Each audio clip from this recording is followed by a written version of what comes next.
Hey guys, welcome back. It's Love Gaming Retro again, and today we're going to be reviewing another exclusive PlayStation game. That's right guys, we're going to be reviewing Astro's Playroom. Interestingly, Astro's Playroom doesn't actually have a storyline.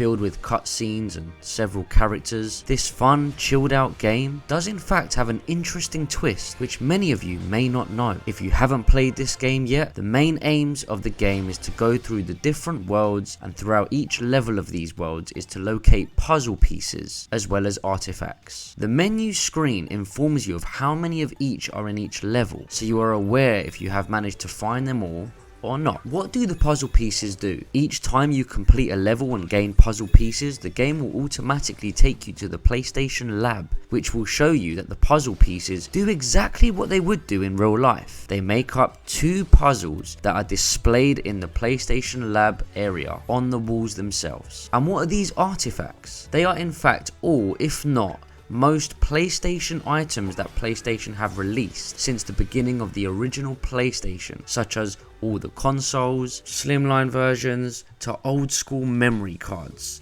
And guys, if you don't know what these look like or were, these were small little cards that went into your PlayStation and held a small amount of memory, like 8 megabytes. Laughable now though, right? But what about the twist of this game? Well, the twist is that several scenes or the scenery on many of the levels are based off of many popular PlayStation games over the years. You have a Ghost of Tsushima scene, which my friend Love Gaming Nitro will be very happy about. You have a God of War scene. You even have a Metal Gear Solid scene, and much more. Having experienced this game with my PS5, I have never come across a game that focuses its gameplay so much on the features and ability of the PS5 controller so much. With the haptic feedback, each button you press and the length of how long you hold a button have all different effects on Astro's Playroom. Even scrolling or pressing on the touchpad of your controller has separate effects, whether it's rolling like a ball on ice, or the triggers when it comes to pulling down the levers in the lab, or controlling the rocket. It really is a great way of showing what can be done with the PS5 controller. The game is very fluid and fast paced, and with a 60 FPS just feels so smooth, which adds to the fun, but definitely relies on you having patience with some of the suits Astro gets into. For me,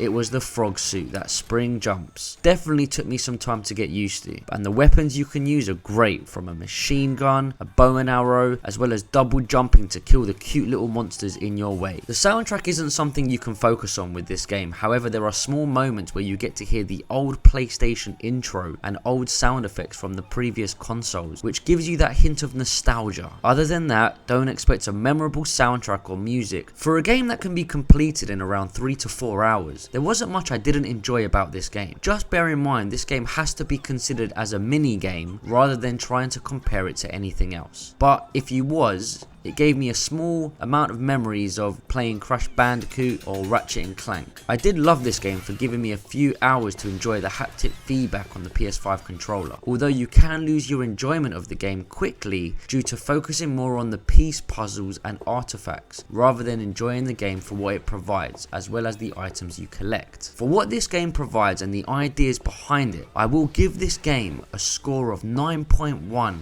I would love to see a full game being made of this. Maybe Astro could give Super Mario a run for his money. Hope you all enjoyed the review guys. Stay tuned as I will be reviewing another PS5 game next week. Stay with Love Gaming Retro for much more reviews and news all for you.